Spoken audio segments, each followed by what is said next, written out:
누가복음 강의 25번째 시간, 너희가 먹을 것을 주라, 이런 제목으로 오늘 말씀 나누도록 하겠습니다.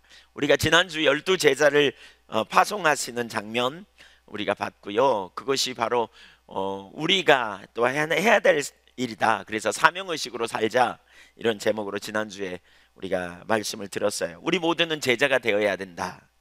그리고 제자는 예수님의 사역, 곧 하나님 나라를 선포하고 병자를 고치는 그런 사역을 감당해야 된다. 여기 병자를 고치는 건 육신의 질병만이 아니라 그랬죠. 그렇죠? 진리를 알고 진리로 말미암아 자유케 되는 그런 삶이 우리 가운데 주어지기 때문에 우리가 그 주님과 동행하는 가운데 우리 모두가 이 삶을 살 수 있다고 말씀드렸어요. 목회자나 선교사만 그런 삶을 사는 게 아니다. 우리 모두가 삶의 현장에서 제자로서 이 사명을 감당해야 된다 그랬어요. 그것이 바로 성경이 의도하는 동행하는 삶의 실제다. 코람데오의 삶, 코람데오, 하나님 앞에서의 삶이다. 하나님 앞에서 우리가 살게 될 때 어떻게 해요?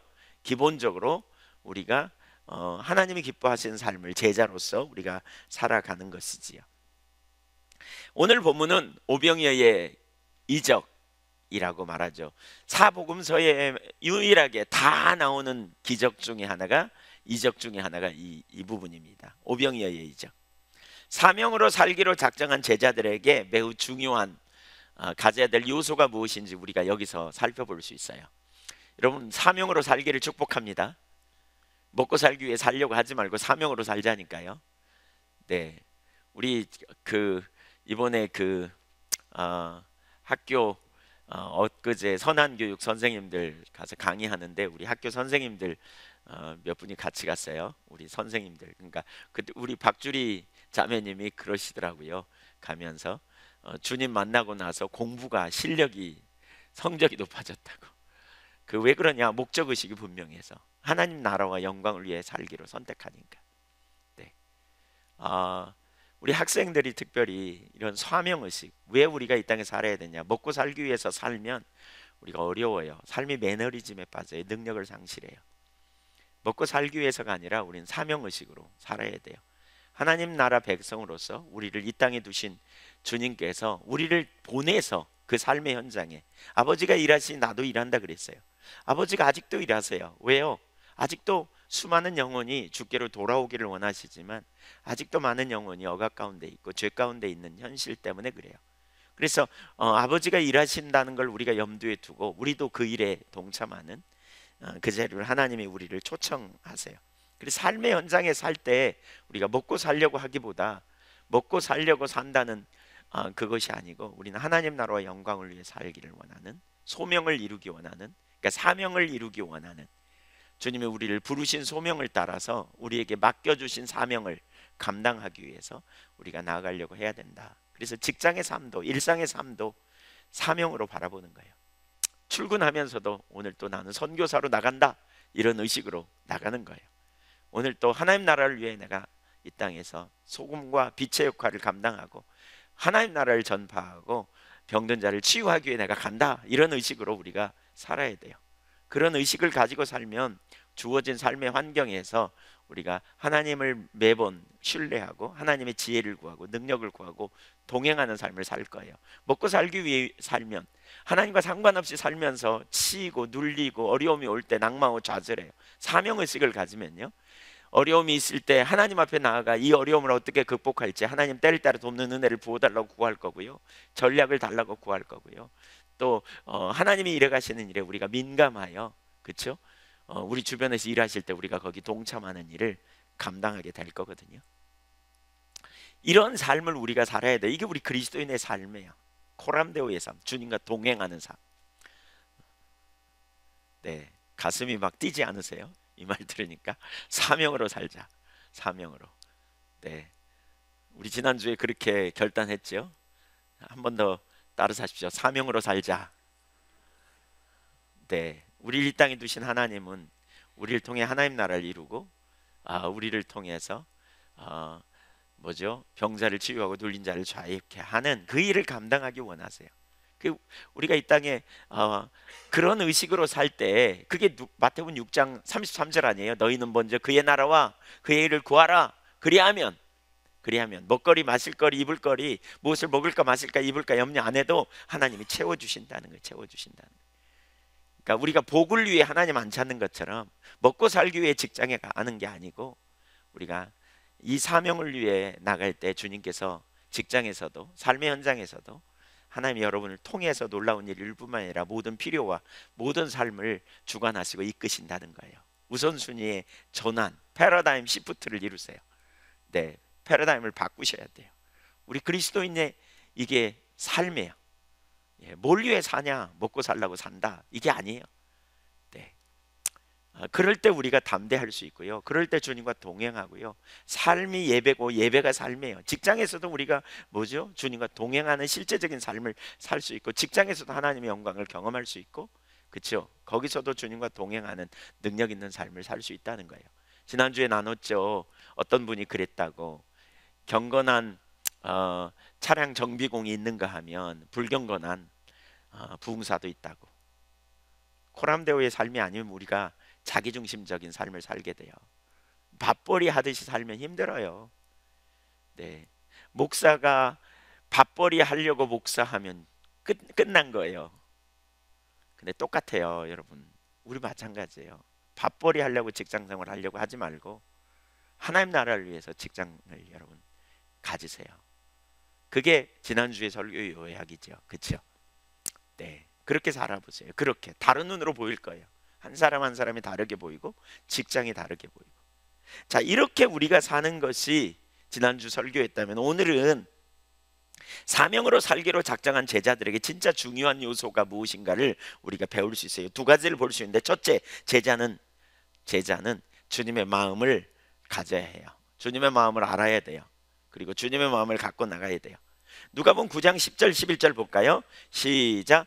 사도들이 돌아와,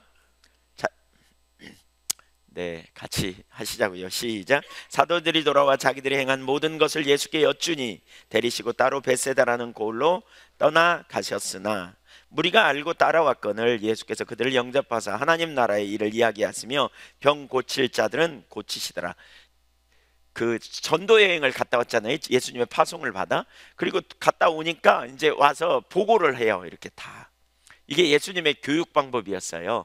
그러니까 예수님이 먼저 모범을 보이시고 그 다음에 제자들을 보내서 하게 하고 그들의 피드백을 듣는 거죠. 무슨 일이 있었는지. 그러면서 이제 교정해 줄 거 교정하고. 이게 도제교육이라 그러죠. 도제교육. 이게 우리가 해야 될 제자 훈련의 아주 좋은 모델이에요. 예수님 먼저 하시고 그 다음에 제자들로 하게 하고 그 다음에 이제 예수님이 그걸 고쳐주시고, 그러면서 더 업그레이드 되는 거죠. 자꾸 이렇게. 그러니까 우리가 배우려고 하는 자세가 참 필요해요. 그리고는 이제 벳세다라고 하는 고을로 가셨다. 왜? 쉬려고 가신 거예요. 예수님과 교제하고 이런 부분 가르치고 재생산하고 하기 위해서 가셨어요. 근데 사람들이 알았어요. 예수님 어디로 가나 이렇게. 벳세다라는 마을은 약간 멀긴 하지만 이렇게 갈릴리 거기에서 그렇게 멀지 않은, 갈릴리 주변에 그냥 멀지 않은 동네예요. 제가 가보니까 그렇게 멀지 않아요. 이렇게 멀리서도 보면 보여요. 어디로 가는지. 이렇게 좀 떨어진 배를 타고 이렇게 가면 더 빨리 가고요. 그러니까 어떻게 가는지 보여요. 이렇게. 벳세다는 베드로, 안드레, 야고보, 요한의 고향이거든요. 그 동네 이렇게 약간 언덕에 위로 올라가서 좀 거기 약간 높은 데 있더라고요. 근데 거기 가가지고요 이렇게, 네, 이렇게 쉬기 위해 갔어요. 근데 사람들이 먼저 알고 찾아왔어요. 먼저 와가지고 거기 기다리고 있는 거예요. 벌써 그냥 우르르 몰려들어가지고. 뒤에 보니까 5천 명이나 몰렸다. 남자만 5천 명이나 몰렸다. 이렇게 말하죠. 그러니까 제가 예수님이라면 어떻게 했을까? 정말 짜증났을 것 같아요. 아니 좀 쉬고 싶은데 좀 나 좀 내버려 두지, 이런 생각이 났을 것 같아. 근데 예수님은 뭐 했느냐? 여기 보니까 11절에 예수께서 그들을 영접했대요. 영어 성경에 보니까 웰컴 그래요. 환영했대요. 환영. 그리고 그들에게 하나님 나라를 이야기하고요, 그들 한 사람 한 사람 병이 난 자들은 치유할 자들을 치유해 주셨다 그랬어요. 참 어려운 얘기예요. 예수님 거의 사생활을 같이 못하고요, 밥 먹을 시간도 없을 만큼 어려워요. 이 마가복음의 6장에 이 오병이어의 사건이 어떻게 나오는가를 이 동일한 본문을 다루고 있는데 6장 30절 한번 볼까요? 거기 이하 사도들이 예수께 모여 자기들이 행한 것과 가르친 것을 낱낱이 고하니 이르시되 너희는 따로 한적한 곳에 가서 잠깐 쉬어라. 쉬러 갔다니까요. 이는 오고 가는 사람이 많아 음식 먹을 겨를도 없습니다. 사람들이 너무 많이 오니까 밥 먹을 시간도 없어. 이에 배를 타고 따로 한적한 곳에 갈새 그들이 가는 것을 보고 많은 사람이 그들인 줄 안지라. 모든 고을로부터 도보로 그곳에 달려와 그들보다 먼저 갔더라. 저 같으면 질려버릴 것 같아요. 질려버릴 것 같아요. 근데 예수님은 그들을 환영하고 영접했어요. 근데 그러면서 하나님 나라를 선포하고 병 고칠 자들을 고치셨다 그랬잖아요. 이 동기를 그 다음 구절에 설명합니다. 6장 34절 보실래요? 같이 읽어보죠. 시작. 그 목자 없는 양 같음으로 인하여 불쌍히 여기사 이에 여러 가지로 고치시더라. 목자 없는 양 같음을 보시고 불쌍히 여겼다. 그러니까 예수님이 왜 그렇게 하셨느냐? 이게 아버지의 마음이에요. 이게 하나님의 마음이고요, 이게 예수님의 마음이에요. 목자 없는 양같이. 이게 무슨 얘기예요? 양은 목자가 없으면요 심각해요. 왜냐하면 양은 방어 무기가 아무것도 없어요. 달리기를 빨리 하나 뭐 물론 우리보다 달리기는 좀 빠른 것 같더라고요, 어미 양은. 제가 양을 한번 잡으려고 쫓아가 봤더니 못 잡겠더라고요. 그러니까 양을 잡기가 쉽지 않더만요, 우리가 잡기는. 근데 일이나 늑대나 뭐 사자나 이런 것들이 양 잡는 건 아무 일도 아니에요. 또 양은 이 눈도 시력이 좋지 않아 가지고요, 앞에 구덩이가 있을 때 잘 이렇게 구덩이가 멀리 이렇게 그러니까 못 보기 때문에 이렇게 빠져버리고요, 또 길을 잃기가 아주 쉽다는 거 아니에요. 그렇기 때문에 목자가 없는 양, 이거는 뭐 너무너무 비극이죠. 그래서 엄청나게 어려움을 당하고 마귀에게 눌리고 고통당하는 인간의 모습을 보고 예수님은 견딜 수 없었다는 거죠. 이게 예수님의 동기였어요. 사역의 동기예요. 마태복음 9장 36절에도 보면 무리를 보시고 불쌍히 여기시니 이는 그들이 목자 없는 양과 같이 고생하며 기진함이라 이렇게 말하고 있어요. 인간이 하나님을 떠나면서 길을 잃어버리고요, 목자 없는 양과 같이 됐어요. 그래서 도적질하고 죽이고 그러니까 죽이는 원수 마귀의 앞자리에서 고통당하고 있는 것이 인간의 실상이에요. 그런 인간을 구원하기 위해서 이제 예수님이 목자를 잃은 양 같은 인간을 구원하기 위해서 선한 목자로 이 땅에 오셔서 자기 목숨까지 내어주셨어요. 요한복음 10장 9절을 보겠습니다. 내가 문이니 누구든지 나로 말미암아 들어가면 구원을 받고 또는 들어가며 나오며 구고를 얻으리라. 10절 도둑이 오는 것은 도둑질하고 죽이고 멸망시키려는 것뿐이요, 목자 없는 양을 죽이고 멸망시키려고 도둑이 왔다는 거죠. 그러나 내가 온 것은 양으로 생명을 얻게 하고 더 풍성히 얻게 하려는 것이라. 그러면서 14절 나는 선한 목자라. 나는 내 양을 알고 양도 나를 아는 것이 아버지께서 나를 낳으시고 내가 아버지를 아는 것 같으니 나는 양을 위하여 목숨을 버리노라.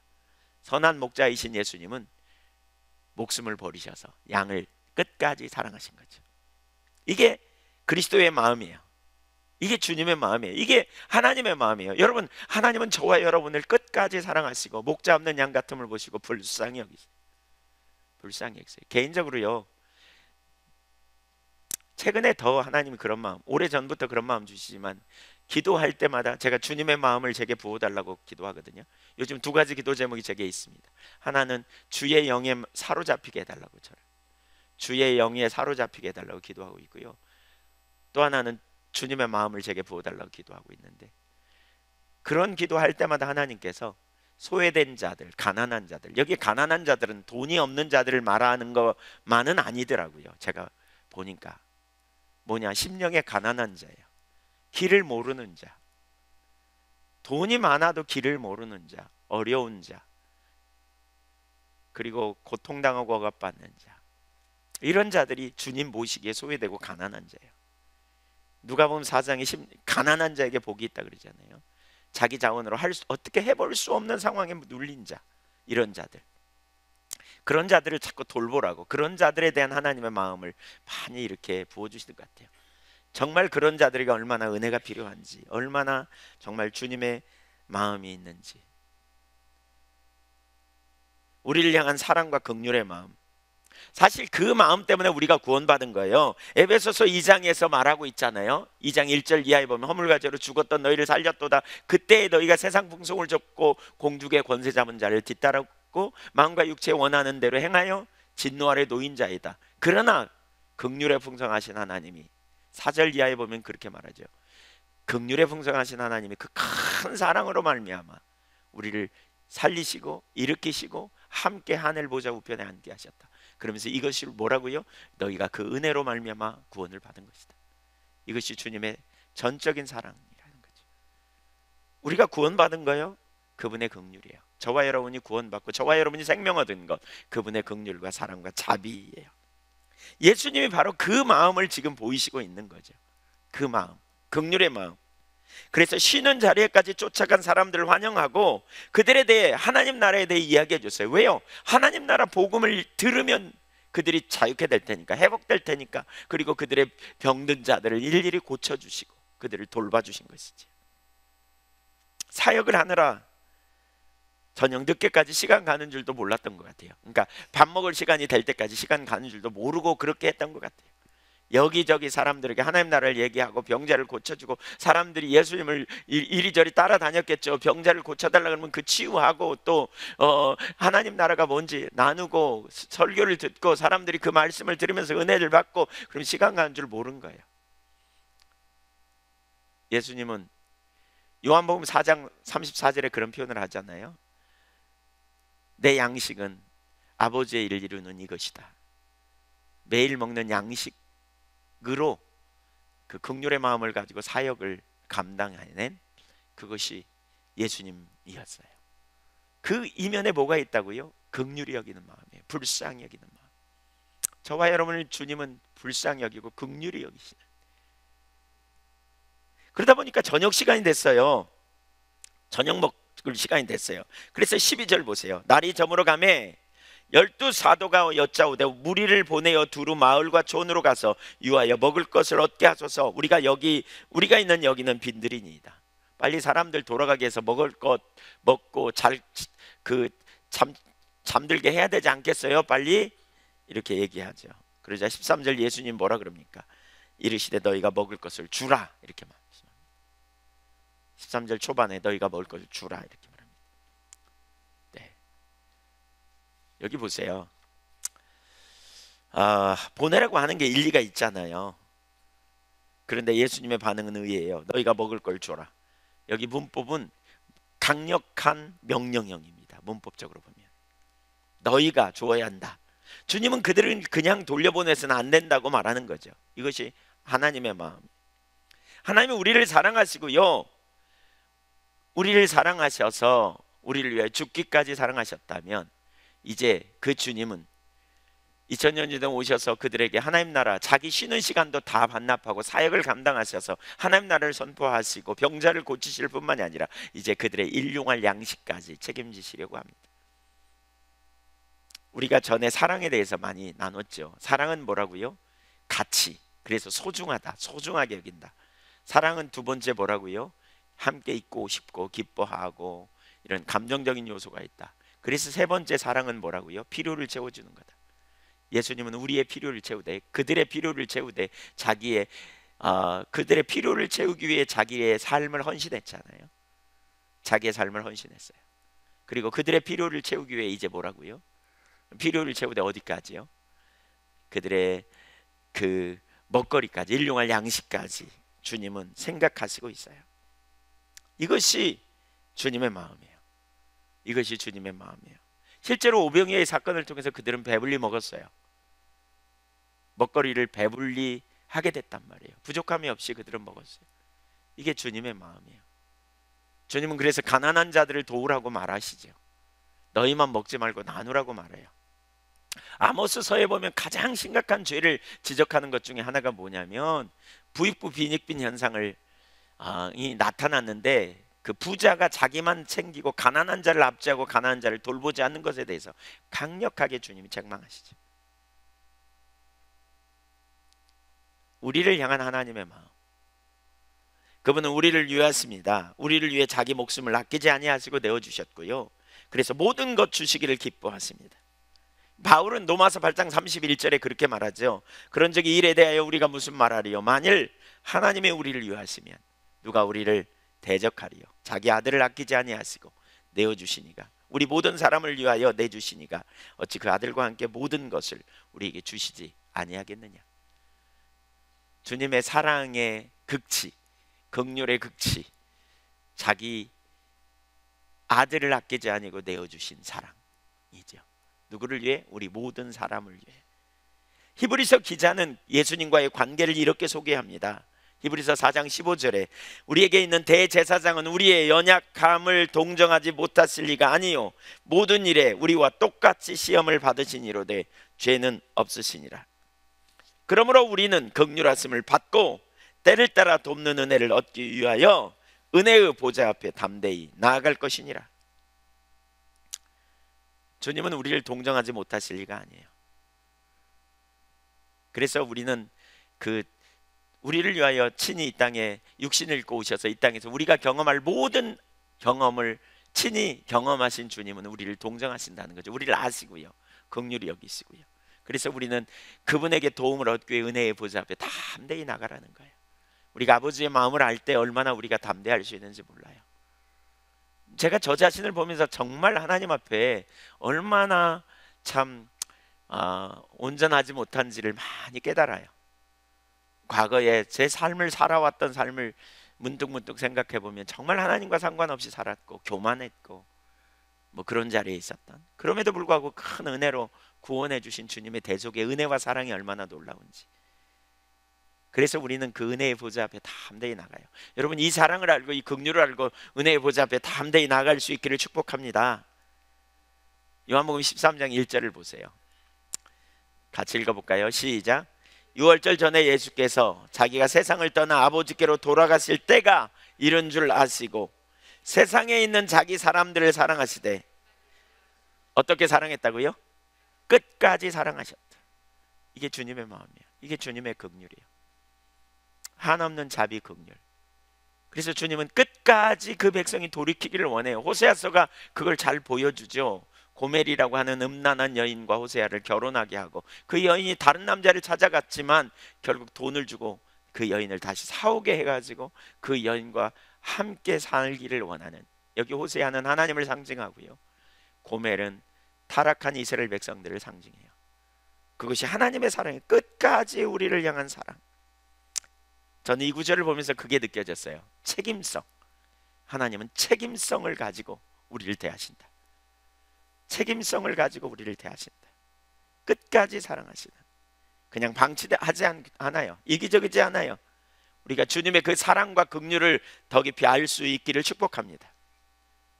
우리가 그 사랑을 충분히 받은 자이고 그 은혜 아래에 있는 자인 것을 우리가 기억할 필요가 있다니까요. 이게 얼마나 놀라운 은혜요 축복인가.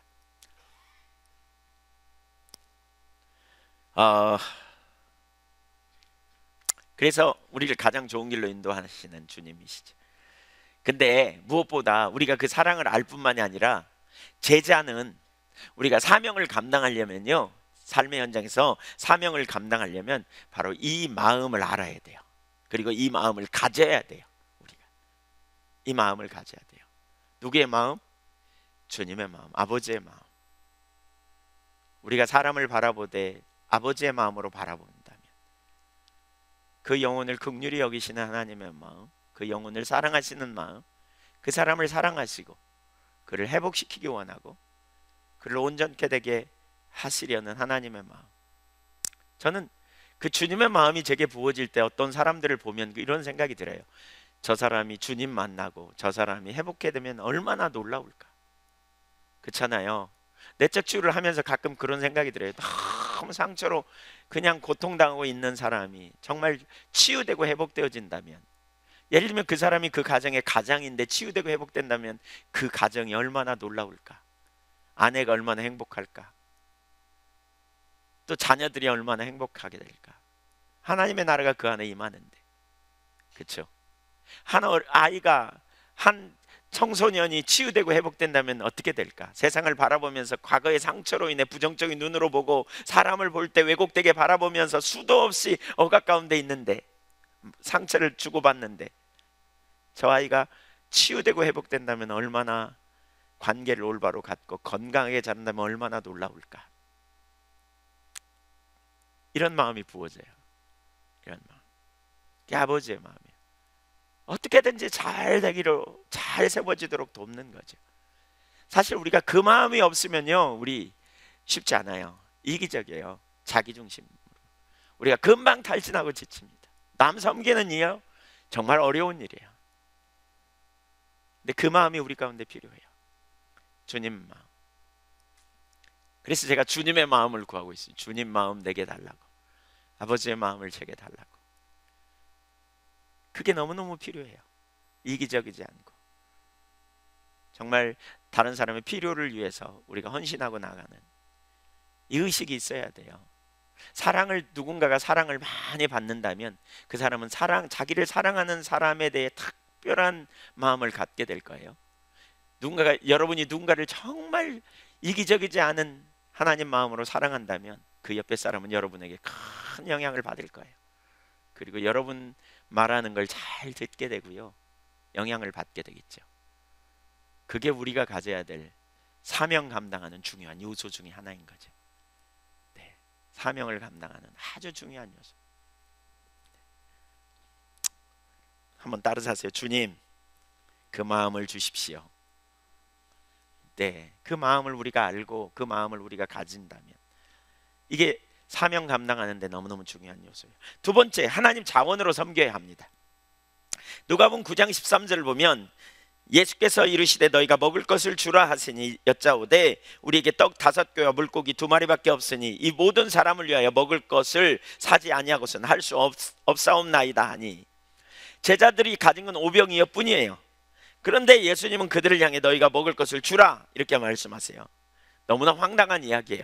다른 복음서에 보니까 계산에 빨랐던 빌립은 거기 모인 사람들이 5,000명이 넘는다 그러는데 이 사람들을 위해서 남자만 5,000명이에요. 적어도 아마 여자들, 아이들까지 합치면 15,000명 될 쯤 모였을 거예요. 엄청난 인원이죠. 그러면 그들을 먹이려면 얼마나 돈이 필요할까? 얼마나 돈이 필요할까? 재빨리 계산에 빨랐던 빌립이 200데나리온도 더 되는 돈이 필요합니다 이렇게 말해요. 그러니까 200데나리온이 뭐냐? 성인 하루 품삯이 한 데나리온이에요. 오늘날로 말하면 예를 들면 많이 잡고 한 10만 원 잡아보죠. 하루에 10만 원, 10만 원, 네, 이렇게 잡아보죠. 뭐 요즘은 최저 시급이 뭐 거기까지는 안 되지만 좀 해서 한 10만 원 잡아보세요. 그러면 한 끼 먹이려면 1인당 2,000원씩 잡아보면 뭐죠? 10만 원이면 몇 명 먹여요? 네, 50명 먹여요. 50명. 그러니까 100데나리온이면요, 예, 5,000명이요? 네, 그렇죠. 200데나리온이면 10,000명. 그러니까 200데나리온도 더 되는 돈이 필요합니다 이렇게 말한 거죠. 뭐 사람도 많은데 그러면 2,000원 말고 한 1,500원 쪽으로 깎아서 200데나리온도 더 드는 돈이 필요합니다. 얼른 계산하니까. 그렇죠? 네. 그러면서 속으로 그럴 거예요. 어쩌면 농담이시겠지, 이럴지 몰라요. 그러나 예수님은 즉각 명령하십니다. 너희가 먹을 것을 주라. 뭘 배워야 하는가? 앞서서 하나님의 마음이라 그랬어요. 우리가 여기서 배워야 할 또 하나는 믿음의 삶인 거예요. 믿음의 삶. 곧 우리가 주님의 일을 감당하고 사명을 감당할 때 하나님 자원의 사역이 필요해요. 성경은 하나님 자원으로 살아야 하는 것을 우리에게 가르쳐요. 앞서 보았지만 제자를 보내면서도 두버릇 갖지 말라고 그랬고요, 믿음으로, 즉 보내신 분을 신뢰하여 가야 할 것을 말씀하셨어요. 이것이 주님의 소명을 감당해야 될 제자들의 자세예요. 그렇게 되기 위해 필요한 것이 있어요. 세 가지를 볼 수 있는데, 첫째, 성경적 계산법을 가져야 돼요. 성경적 계산법을 가져야 돼요. 우리가 성경적으로 계산하는 법을 배워야 돼요. 우선 하나님께서 행하시기 원하는 사역을 감당할 때 우리의 능력으로 감당할 수준이 아니에요. 하나님께서 의도하신 계획은 항상 하나님 크기의 일입니다. 모세를 통해 이스라엘을 건져내는 일도 그렇고요, 여호수아를 통해 가나안을 점령하는 일도 그렇고요, 기드온을 통해 미디안의 손에서 구원하는 일도 있고 그렇고요, 바울을 통한 전도도 마찬가지예요. 그러므로 우리가 하나님의 일에 동참하려고 할 때 믿음이 없이는 불가능해요. 사명을 감당할 때 믿음이 얼마나 중요한지 몰라요. 왜냐하면 하나님이 주도권을 가지고 계획하시고 그 일을 당신의 능력으로 이루시기 때문에 우리가 할 일은 위험부담을 감수하고 하나님의 말씀에 순종하여 나가는 것이 중요해요. 내 합리적인 세상적 계산법을 따라 순종이 불가능해요. 하나님의 말씀은 그대로 이루어진다는 이 믿음, 성경적 계산법이죠. 이 믿음에 기초하여 가야 가능해요. 오늘 본문이 바로 그걸 보여주죠. 거기 남아있는 숫자가 남자만 5,000명이라 그랬어요. 그들에게 먹을 걸 주래요. 주님이 그들의 상황을 모를 리 없잖아요. 아무리 계산해봐도 불가능한데 그럼에도 말씀하셨다면 믿음의 진지한 반응이 필요해요. 그러나 그들은 뭐라 그럽니까? 13절 중반부 보세요. 우리에게 떡 5개와 물고기 2마리밖에 없으니 이 모든 사람을 위하여 먹을 것을 사지하고는 할 수 없나이다. 한마디로 말하면 뭐예요? 할 수 없습니다. 이렇게 말하죠. 불가능합니다. 왜냐하면 우리는 떡 5개와 물고기 2마리밖에 없습니다. 근데 우리가 이걸 갖고 뭘 합니까? 이렇게 말하죠. 이것은 우리가 보통 주님의 말씀을 들을 때 하는 반응이죠. 우리 모두가 가지고 있는 세상적 계산법, 세상 계산법, 논리적이고 합리적인 계산법.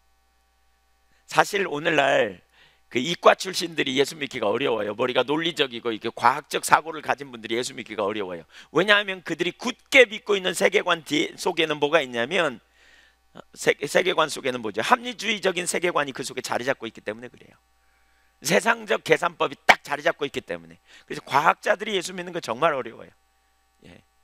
그러니까 정말 주님이 특별하게 만나시지 않으면, 숫자 갖고 노는 분들이 주님 만나는 게 쉽지 않은 게 그런 이유예요. 왜냐하면 숫자는 계산하면 똑 떨어지거든요. 근데 주님은 계산해도 답이 안 나와. 주님의 말씀은. 이게 세상적 계산법이에요.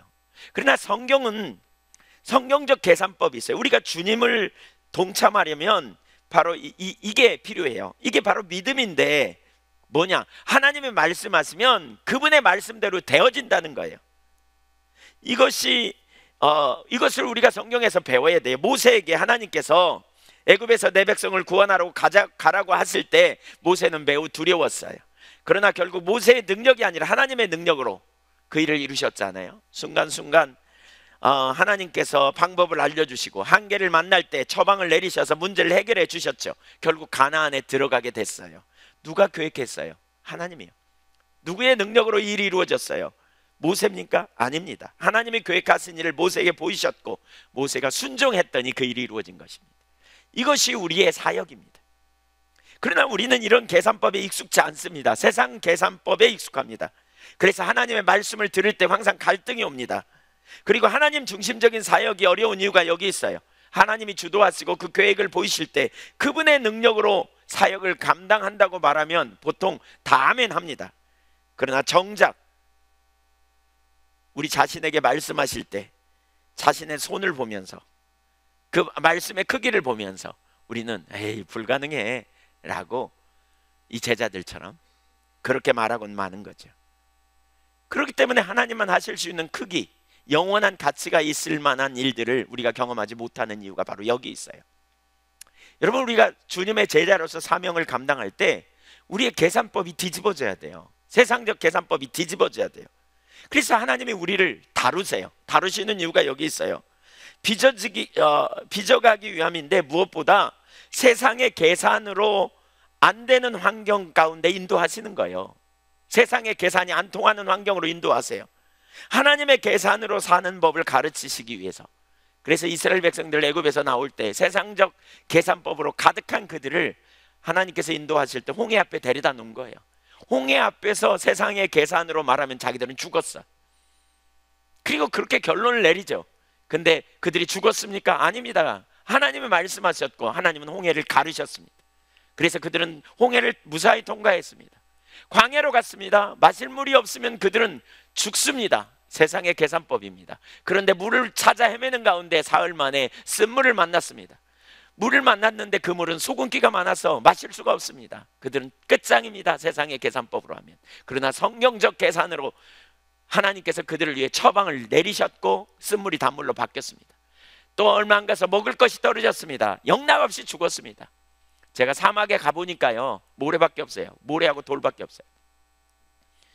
영락없이 죽음의 길이에요. 아무런 소망도 없어요. 거기 햇빛은 무진장 뜨겁고요, 밤에는 무진장 춥고 아무런 소망도 없어요. 어디 도망갈 곳도 없어요. 이제 그들은 끝장이에요. 근데 그들이 끝장 나지 않았어요. 세상의 계산법과 하나님의 계산법이, 성경적 계산법이 달라요. 그래서 성경적 계산은 믿음이라고 하는 통로를 통해서만 우리가 하나님의 영광을 경험할 수 있어요. 여러분, 우리는 너무나 우리가 예수 믿고 삶이 변화되는 과정에 있어서 반드시 거쳐가야 되는 과정이 이거예요. 패러다임 시프트가 일어나야 돼요. 전환이 일어나야 돼요. 세상의 계산이 아니에요. 하나님이 진리고 그분의 말씀이 생명이고 그분이 말씀하시면 반드시 그 일대로 이루어진다는 믿음의 확신을 우리가 갖게 될 때만 주님을 따라갈 수 있어요. 그래서 신명기 8장 3절에 보니까 그런 표현을 하죠. 8장 2절에 40년 동안 너희로 광야의 길을 걷게 하셨다. 그러면서 너희를 시험하사 너를 낮추시고 줄이게 하셨다. 그러면서 3절에 보니까 너를 낮추시고 줄이게 하신 것은 뭐죠? 너도 알지 못하고 내 조상이 알지 못하는 만나를 먹이신 것은 사람이 떡으로만 사는 것이 아니요 곧 인간의 계산, 떡이 있으면 살고 없으면 죽는 이게 아니고, 눈앞에 그게 있어야 살고 없으면 죽는 이게 아니고, 여호와의 말씀에 입에서 나오는 모든 말씀으로 곧 그분이 말씀하시면 그 말씀대로 이루어지는 이게 생명이라는 거죠. 그걸 알게 하려고, 그걸 가르치려고 하셨다, 이렇게 말하고 있어요. 이걸 가르쳐야, 이걸 배워야 돼요. 여러분, 하나님이 우리를 어떤 환경에 인도할 때 이걸 우리가 배워야 돼요. 우리는 인간의 계산법으로 우리 머릿속이 가득 찼다니까요. 합리주의적인 세계관이 우리 머릿속에 꽉 차 있다니까요. 계몽주의적인 세계관이 꽉 차 있다니까요. 마치 그게 진리인 것처럼 우리 속에 체득되어 있고 그것만 진리라고 우리가 굳게 믿고 있다니까요. 근데 성경은 그게 진리가 아니라 그래요. 그래서 우리가 성경적 세계관을 갖는 게 되게 중요해요. 성경적 계산법이에요. 이게 분명히 끝장나야 되는데 끝장나지 않거든요. 조지 뮬러, 허디슨 테일러의 전기를 제가 어제 좀 읽었어요. 허디슨 테일러를 보니까 그가 중국 내지 선교사, 최초의 선교사, 중국 내륙을 횡단했던 최초의 선교사거든요. 그러니까 서양 귀신이라고 막 돌도 던지고 막 그래요. 근데 그런 상황에 중국 선교사로 가요. 하나님 부르심을 받아요. 그가 20대 초반이에요. 갓 20살, 19살 막 이럴 때 중국 선교사로 헌신해요. 그러면서 이런 생각을 해요. 내가 선교사로 가면 하나님이 내 필요를 알고 계시고 채우신다는 확신이 없으면 가기가 어렵다. 그래서 무슨 생각을 하냐면 자기가 필요하다는 걸 아무에게도 얘기하지 않아요. 심지어 어느 정도냐면 일하고요 3개월에 한 번씩 급료를 받기로 하는데 급료 받는 날이 지나도 말하지 않겠다는 거예요. 주님이 내 필요를 아셔서 그분을 은혜에게 말씀하셔서 필요를 채우실 걸 신뢰하는 거예요. 그러니까 어떤 때는 돈이 하나도 없는데 하나님이 기가 막히게 채우시고요. 심지어 어떤 때는 돈이 이제 2실링 6센트인가 60센트인가 뭐 이렇게밖에 안 남아요. 그 단위가 얼마인지 전 잘 모르겠어요. 근데 아주 적은 돈만 있어요. 그게 어떤 그 하나의 그 화폐예요. 화폐. 근데 어떤 사람이 저녁에 와가지고 자기 아내를 위해 기도해달라고, 자기 아내가 죽어가고 있다고 기도해달라고 그래요. 그 사람은 천주교인이에요. 전에 이 허디슨 테일러가 거기 복음 전하러 갔다가 쫓겨난 집이에요. 가보니까 그래서 속으로 불편한 마음을 품고, 근데 하나님은 자비 하나님이라고 그러는데 가만히 보니까 이 집에 먹거리가 없는 거예요. 먹을 게 없어요. 근데 자기도 이제 그 돈 없으면 내일 아침까지만 먹을 수밖에 없는 상황이에요. 근데 굶어서 지금 죽어갈 지경에 놓여 있는 거예요.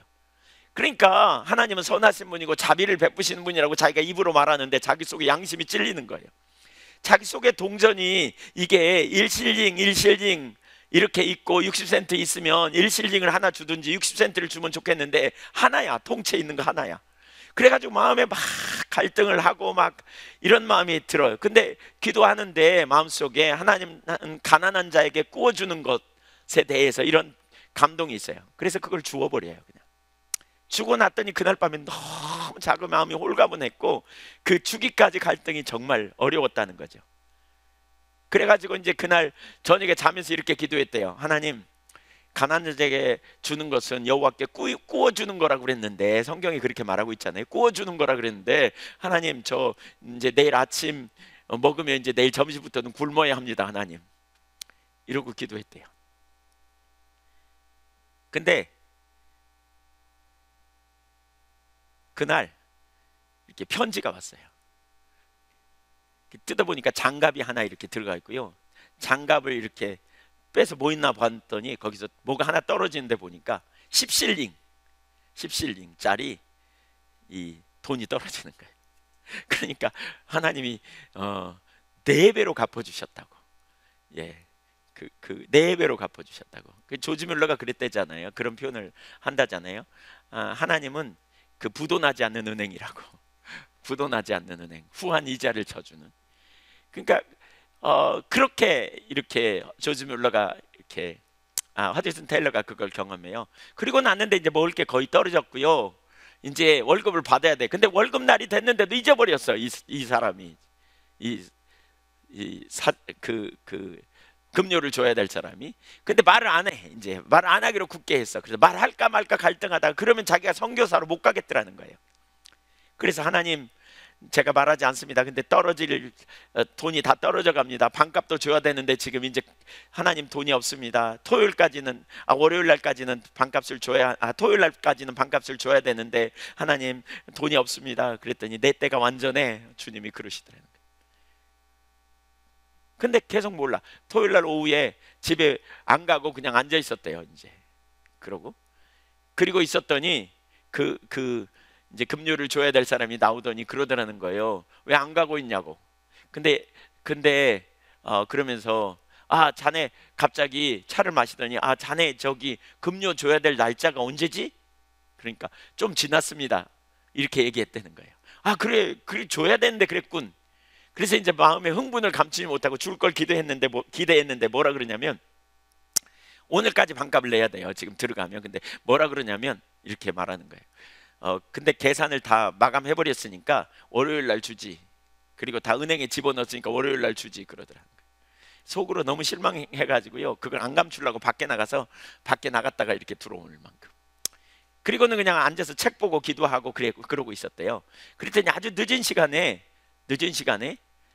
그 사람이 다시 오더래요. 그래서 왜 그러냐니까, 거기가 이제 병원이거든요. 병원에서 일하는데 그러더라는 거예요. 글쎄 누가 그 치료비를 오늘 갚겠다 그런다고. 그것도 현금으로 갚겠다 그런다고. 그리고 현금을 가지고 왔더라는 거예요. 그래가지고 이걸 어디다 보관해야 되겠는데 그러더래요. 그러더니 쓱 쳐다보더니 이건 나중에 우리가 계산하자고, 더 자세한. 근데 급료보다 더 많은 돈인데 그러면서 계산하자고. 그러면서 이거 자네가 보관하고 우선 월급으로 하고 나중에 계산하자고. 그러면서 주더라는 거예요. 얼마나 신났겠어요, 돌아올 때. 근데 이런 일을 수도 없이 경험해요. 단 한 번도 누구에게 필요를 말하지 않아요. 근데 중국에서 선교 사역을 감당할 때 내내 하나님께서 그렇게 필요를 채워주시는 역사. 그러니까 이러한 다루심을 경험한, 이런 과정을 통해서 하나님의 영광을 경험하는, 여러분, 하나님이 우리로 그 사명을 감당하게 할 때요, 우리의 계산법이 아닌 하나님의 계산법을 익히게 하세요. 고린도전서 1장 26절 이하를 보면 우리가 그걸 더 알 수 있잖아요. 그러니까 그리스도를 신뢰하도록 하나님이 부르신 사람들의 이야기 맨날 봤기 때문에, 지혜로운 자, 문벌 좋은 자, 능력 있는 자, 부르신 자들 중에 그런 자들 있나 봐라. 약한 자를 들어, 그쵸? 멸시받는 자들, 천한 자들을 들어, 그쵸? 강한 자들을 부끄럽게 하시는, 자신의 무능과 무지를 깨닫고 오직 그리스도를 신뢰해요. 그리스도가 지혜가 되시고 그리스도가 능력이 되심으로 쓰임받는 것을, 그리스도 안에서 그분의 능력으로 쓰임받는 걸 가르치잖아요. 이게 복음의 능력이더라 그랬죠. 빌립보서 3장에서 이런 고백을 해요. 바울은 거짓 교사들이 와서 육체를 자랑하고 육체를 신뢰했어요. 바울이 그런 표현을 해요. 나는 더 그렇다 그들보다, 이렇게 말하면서 그러나 나는 해롭게 여긴다, 이렇게 표현해요. 3장 7절 한번 볼까요?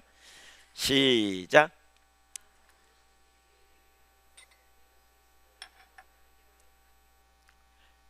네.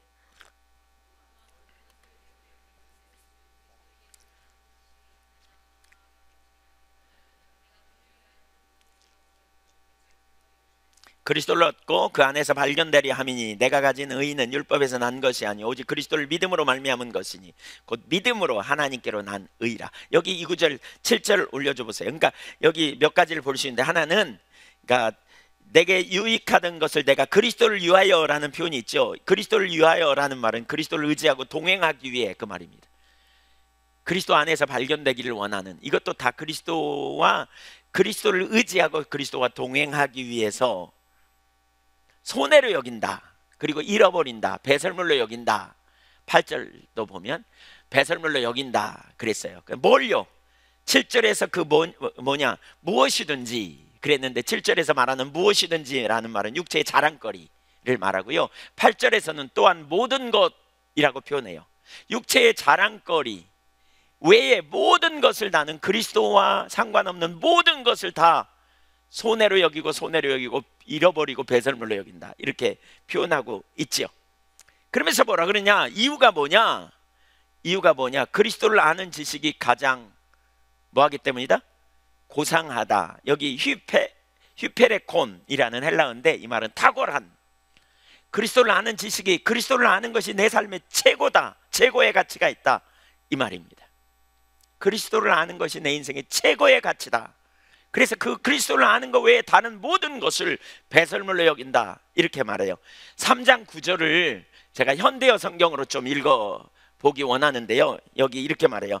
보다 더 의로운 사람이 되려고 하거나 율법을 지켜서 구원을 얻으려는 생각을 집어치우고 오직 믿음으로 구원을 얻고 그리스도와 하나가 되기 위해서 그렇게 한 것입니다. 그러면서 하나님께서 우리를 하나님과 올바른 관계에 놓아주시는 것은 그리스도만을 의지하는 믿음을 가지고 있느냐 없느냐에 달려있기 때문입니다.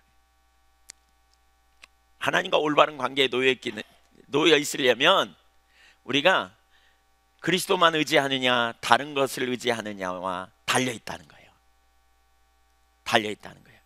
그러니까 오직 누구만? 대답해 보세요. 오직 누구만? 그리스도만 의지해야 된다. 오직. 여기서 우리가 염두에 둘 중요한 단어가 있는데, 그게 뭐냐? 왜 바울은 육체를 의지하는 것을 해롭게 여긴다는 말을 2번이나 썼냐는 거예요. 손해로 여긴다.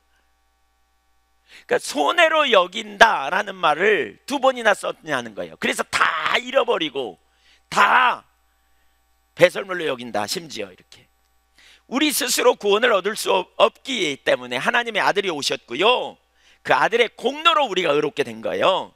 이제 우리는 그리스도를 의지하며 살아야 될 사람들이에요. 이때 그리스도만 의지해야 합니다. 그것이 의미하는 바가 뭐냐? 그리스도를 추구해 나가야 돼요. 그리스도 없이는 아무것도 할 수 없는 존재. 단지 이론만이 아니라 실제가 그렇다니까요. 그리스도를 의지하고 그리스도와 동행하는 사람, 그리스도만. 근데 우리가 예수 믿어도 이게 잘 안 돼요. 왜냐하면요, 육체를 의지하는 마음으로 자꾸 나눠져요. 뭐가 육체예요? 그러니까 여러분, 의지한다는 말을 좀 염두에 둬야 돼요. 절 보세요. 의지한다는 말은 믿는다는 말인데, 믿는다는 말을 잘 설명하는 것 중에 하나가 뭐냐? 보는 거예요. 믿음은 보는 거예요. 제가 전에 많이 나눴죠. 요한복음 3장 14절에 모세가 광야에서 뱀을 들었고 그 뱀을 쳐다본 자가 산 것처럼 예수님이 높이 달렸는데 예수님을 믿는 자가 산다고. 그래서 본다는 말과 믿는다는 말을 상호 교환적으로 쓸 수 있어요. 보는 것은 믿는 거예요. 믿는 것은 곧 보는 거예요. 믿는 것은. 그리고 육체를 의지한다는 말은 육체를 보는 거예요. 누구를 봐요? 나를 봐요. 우리가 어느 순간 그리스도께서 눈이 돌아가 나를 보면 무슨 일이 벌어져요? 내가 잘하는가 못하는가, 여기에 초점이 확 가요. 여기에 초점이 가요. 그러면서 잘하면 잘하는 것에 따라 자부심을 가져요. 사람들의 말, 평가, 내가 거울을 봤더니 내 코가 오늘 보니까 유독 잘생겼네, 뭐 이런 거 있잖아요. 왜? 나는 눈이 왜 이렇게 예쁘게 생겼나 몰라, 뭐 이런 게 뭐냐? 육체를 의지하는 거예요. 우리 자녀들이 참 잘 됐어. 나는 돈을 많이 가지고 있어. 사람들이 나에게 이렇게 말했어. 이런 게 다 육체예요. 제가 어디 집회 가면, 이번에도 이번 주간에 참 바빴어요. 지난 주간에. 근데 하나님 참 함께 하셨어요. 여기저기서. 그럼 막 이런저런 얘기를 해요. 너무 은혜 받았습니다. 귀합니다. 근데 잘 몰랐어요. 과거에는. 근데 저도 모르는 순간에 제 초점이 저가 딱 가요. 나는 내가 잘했구나. 아, 나는 참 괜찮은 사람이구나. 누구를 보냐? 저를 바라보는 거예요. 근데 그렇게 되면 순간 교만해져요. 이게 육체를 보면 교만해져요. 예배당에 열심히 나오는 나, 헌신한 나, 사람들에게 인정받는 나, 반면에 거꾸로 말하면 그렇게 못 산 나, 열등의식에 빠져있는 나, 거기서 헤매버립니다. 우리가 자기를 바라보면서. 이게 육체를 의지하는 겁니다. 육체를 의지하면 우리가 단번에 놓치는 게 있어요. 뭐냐? 그리스도를 놓쳐요. 그리스도를 향한 마음, 그리스도를 의지하는 거, 그리스도를 신뢰하는 걸 놓쳐요. 반면에 그리스도를 바라보면 무슨 일이 일어나느냐? 우리가 주 없인 살 수 없는 거예요. 주님이 나와 함께 있기를 열망하고, 주님이 나의 의가 되시고, 주님이 나의 지혜가 되시고 능력이 되시기에, 주님이 나의 피난처가 되시기에 주님 없이는 살 수 없는 거예요. 그러니까 항상 주님을 바라보는 사람은요, 주님과 동행하기를 힘쓰고, 주님의 은혜를 사모하고, 주님을 알기를 원하되 주님만 알기 원하고, 주님이 내 손을 잡아주실 때, 내가 주님과 동행할 때 우리 삶에 능력이 있는 걸 알아요. 진짜로 그 삶을 실제가 되기를 원하는 거예요. 저를 보세요. 네, 눈 감는 분들이 몇 분이 계시는 것 같아서요. 진짜 중요한 의미입니다. 여러분, 이 구절 우리가 제가 되게 많이 나눴지만요, 이게 실제가 되면 우리 삶이 강력합니다. 제가 보면 많은 사람들이, 지난 금요일 날도 이 부분 나눴는데, 많은 사람들이 어정쩡해요.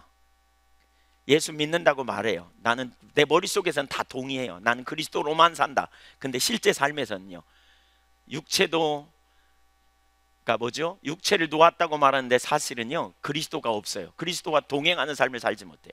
여러분, 그리스도가 우리의 삶의 실제가 되면 무슨 일이 벌어져요? 갈라디아서 20절의 삶이 되어져요. 육체를 의지한 사람은 육체를 가지고요, 헤매요. 자기 한계를 보면서 헤매고, 그러다 그리스도를 보는 사람은요, 그리스도를 항상 의지해요. 이 사람은 원래 우리에게 능력이 없는데 어떤 일이 잘 됐다면 주님의 은혜가 함께함인 줄 알고 주님께 감사하고요, 그 사람은 한계 상황을 만날 때 예수 그리스도에게서 필요를 구하고, 예수 그리스도에게 능력을 구하고, 예수 그리스도에게 나아가 전략을 구하고, 묻고 길을 찾고 그분의 음성을 들으려고 하고, 인도하심을 따라 적극 순종하고, 주님이 나와 동행하시는지 살피고 주님만을 사모하고 나아가는 사람이에요. 근데 육체를 의지하면요, 우리도 모르는 순간 우리 마음이 그리스도를 향한 갈망이 사라져 버립니다. 그리스도를 향한 배고픔이 사라져요. 그리스도를 더 알기 원하는 열정이 사라져 버려요, 우리 속에. 사실 열정이 사라지면 이미 우리는 다른 것에 우리의 초점이 돌아가는 거라고 볼 수 있어요. 뭔가 다른 걸로 만족하는 거죠. 어떤 일이 잘 되면 신나고 잘 되는 것처럼. 복음의 능력을 우리가 누리지 못하는 이유가 여기 있어요. 복음의 능력은 그리스도만 붙드는 거예요. 그리스도만. 그분이 우리의 손을 잡은 것처럼 우리가 그분의 손을 굳게 붙잡고 서는 거죠. 네, 우리가 주님을 따라갈 때 한계를 경험해요. 그것이 바로 주님이 필요한 이유인데, 그걸 모르면 우리가 좌절하죠. 믿음의 사람은 그런 순간에 주님을 향해 나가는 거예요. 주님 앞에서 길을 찾아요. 이제 주님께서 바로 그러한 상황에서 역사하시지요. 여기 보니까 50명 앉으라 그러고 제자들은 그렇게 순종했고, 결국 주님이 놀라운 치유를 이루십니다. 16절 보겠습니다. 예수께서 떡 5개와 물고기 2마리를 가져서 하늘을 우러러 축사하시고 제자들에게 주어 무리 앞에 놓게 하시니 먹고 다 배불렀더라. 남은 조각 12바구니에 담았더라. 여기 주다라는 단어는 미완료예요. 계속 주었대요. 이렇게 한 것 같아요. 예수님의 손에서 띄어서 계속 준 거예요. 계속. 분명히 예수님의 손에는 보리떡 5개밖에 없었는데 주니까 막 계속 나오는 거예요. 이게 그런 의미예요. 계속 줘요. 네, 엄청난 역사가 일어난 거죠. 주님의 계산법. 여러분, 저와 여러분이 주님의 계산법, 성경적 계산법으로 전환될 수 있기를 축복합니다. 말씀과 현실 사이에서 하나님이 말씀하시면 그대로 이루어진다는 믿음, 성경적 세계관. 제가 한 번은 산하의 학교, 우리 그 학교 문제 가지고 최근에 막 이런저런 문제, 필요를 채움받는 거, 이런저런 학교 앞으로 어떻게 될 건가, 이런 문제 갖고 좀 마음이 고민되어졌습니다. 그래서 막 그거 갖고 낑낑대면서 기도하는데 주님이 갑자기 제게 그런 마음을 주셨어요. 제가 그게 깨달아졌어요. 이건 주님의 일이고요, 주님으로부터 시작된 일이니까 내가 고민할 게 아니라 고민을 해도 주님이 하실 일이구나, 이런 생각이 들었어요. 과거에 교회에 좀 어려움이 있었어요. 아주 오래전에 정말 어려움이 있어요. 제가 11시에 눈 뜨고 가슴이 답답했어요. 교회 어떻게 하지? 12시에도 그랬어요. 1시에 일어났는데 갑자기 그런 생각이 들었어요. 내 교회인가 주님 교회지? 그러니까 주님이 알아서 하시겠구나. 고민을 해도 주님이 하시겠지. 이런 생각이 들었어요. 그리고 그 다음에 주님께서 그 과정을 잘 이렇게 해결하셨어요. 아무 일도 없다는 듯이. 너무나 놀라운. 여러분, 성경적 계산법으로 우리 패러다임이 바뀌어야 돼요. 아멘. 주님은 크시고 완전하세요. 우주를 창조하신 분이 하나님이세요. 두 번째, 내게 있는 것을 드려야 돼요. 하나님의 자원으로 살 때 우리가 반드시 염두에 둘 건 우리가 아무것도 하지 않아도 된다는 말이 아니에요. 예수님은요, 그 바쁜 시간에 쉬어야 될 자기의 시간을 할애해서 그들을 섬기는 일을 했잖아요. 제자들은요, 보리떡 5개와 물고기 2마리를 내놓았어요. 이기적인 세상에서 별거 아닐 수 있지만 그걸 희생하고 헌신하는 거, 이건 결코 쉬운 일은 아닐 거예요. 아닐 거예요. 우리는 기껏해야 내 가정, 좀 더 나가면 내 교회 외에는 관심도 없어요. 오늘날 이기적이고 자기중심적이에요. 나만 아니면 돼. 근데 주님은요, 아버지의 마음을 가지고 열방을 품는 자들, 또 아버지의 마음을 가진 자들을 통해서 하나님은 세계 역사를 바꿔 가셨어요. 오늘날 복음이 우리에게 증거된 거, 누군가의 희생과 헌신이 없었다면 절대로 불가능해요. 하나님이 계획하셨으니까 하나님께서 알아서 하시겠지, 이렇게 뒷짐지면 아무런 일도 일어나지 않을 수 있어요. 엘리야가 그 말을 들었을 때 아합에게 유언부담을 감수하고 나아가 보였고, 갈멜산상에서 850명의 바알과 아세라 선지자와 영적 전투를 했고, 머리를 두 다리의 사이에 집어넣고 온 힘을 다해 비를 내려달라고 하나님 앞에 기도하고, 그들의 희생을 통해서 하나님의 뜻이 이루어져요. 하나님이 주도하시고 하나님이 성취하시지만, 그러나 그 종들의 헌신이 있어요. 그거 없으면 안 돼요. 오늘 이 음성을 들으세요. 너희가 먹을 것을 주라. 주님 우리에게 그렇게 말하세요. 주님은 이렇게 말하세요. 너희가 먹을 것을 주라. 저 없는데요? 예, 없다고 말하지 말고 내가 있는 시간, 내가 있는 열정, 내가 가진 그 한계로 우리가 헌신하고 순종하고 나갈 때 주님이 그걸 통해서 오병이의 사건이 저와 여러분의 삶을 통해서, 교회를 통해서 일어나게 될 줄로 믿으시기 바랍니다. 우리 헌신이 필요해요. 우리 희생이 필요해요. 여러분, 직장에서나 삶의 현장에서 사명의식으로 살려고 할 때, 누군가 여러분에게 필요를 구할 때 여러분이 가진 것으로 나누세요. 혹은 그 한계를 보게 될 때, 정말 큰 필요를 보게 될 때 주님 앞에 엎드려 기도하면서 내가 작은 부분에 순종하지만 하나님의 능력으로 그 일을 이루어 달라고 구하며 나가세요. 주님은 그 일을 이루시죠. 너희가 먹을 것을 주라. 저는 이 성경을 읽는데 이 말씀이 팍 꽂혔어요. 지난주에 제 마음에 팍 꽂히더라고요. 네가 먹을 것을 주라. 주님 우리에게 주라고 그러세요. 그러나 우리는 없어요. 어떻게 줘요? 우린 성경적 계산법으로 가요. 그러나 우리가 할 수 있는 한 가지는 뭐예요? 우리가 할 수 있는 만큼 하면서 그 다음은 주님을 보는 거예요. 우리가 할 수 있는 만큼 드리는 거예요. 우리가 할 수 있는 만큼 헌신하는 거예요. 우리의 시간을, 우리의 삶을, 우리의 휴식 시간을 하나님 앞에 헌신하고 나가는 거죠. 하나님 놀라운 일을 이루세요. 마지막 한 가지는 순종이 중요해요. 순종. 하나님 주도권 이래 가실 때 순종. 50명씩 앉으라 그러니까 그대로 앉았고요, 나눠주라 그러니까 그대로 나눠줬어요.